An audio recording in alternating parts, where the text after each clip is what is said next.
What happens when a viral app that promises to pay users for their phone calls suddenly disappears, leaving behind a trail of exposed personal data? That's exactly what happened with Neon, an app that quickly rose to become one of the top 5 free iPhone apps in just a week. But here's where it gets controversial. The app's sudden shutdown wasn't just a business decision. It was a wake-up call about the risks of trusting unverified tech solutions. Neon's core idea was simple. Users could record their calls, and the app would pay them to share those recordings with AI companies. The app's popularity exploded, with over 75,000 downloads in a single day, according to app figures. However, the app's promise of financial rewards masked a serious security flaw that allowed anyone with access to the system to view users' phone numbers, call transcripts, and even raw audio files. This vulnerability was uncovered by TechCrunch during a routine test, sparking a chain of events that led to Neon's abrupt shutdown. The problem stemmed from a critical oversight. Neon's servers didn't block logged-in users from accessing someone else's data. TechCrunch demonstrated this by creating a fake account and using network analysis tools like Burp Suite to inspect how the app communicated with its servers. The results were alarming. Not only could users see transcripts of their own calls, but they could also access others' call logs, including phone numbers, timestamps, and even earnings per call.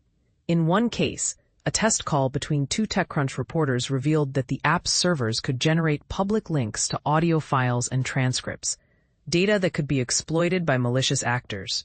And this is the part most people miss. The app's founder, Alex Kiam, took down the app's servers and sent out a mass email to users, but he never explicitly mentioned the security flaw or the exposure of private information. His message focused on data privacy and security layers, but it left many users wondering, was this a temporary fix or a warning sign of deeper issues? The situation raises troubling questions. Could the app's rapid growth have compromised its security checks? Did the developers overlook vulnerabilities that could be exploited by third parties? And what does this mean for users who rely on apps to monetize their data? This isn't the first time a popular app has faced backlash for security lapses. In 2024, dating apps like Bumble and Hinge were found to leak user locations.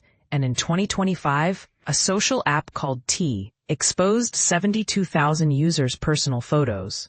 Apple and Google have since taken steps to remove malicious apps, but the question remains, how can users trust apps that promise to protect their data when the very foundation of their security is flawed? Kiam hasn't answered these questions yet. When asked about pre-launch security reviews or whether the app's servers could have been breached before TechCrunch's discovery, he remained vague. Meanwhile, the app's investors, Upfront Ventures and X-Fund, have stayed silent. As the debate continues, one thing is clear. The line between innovation and risk is thinner than ever. What do you think?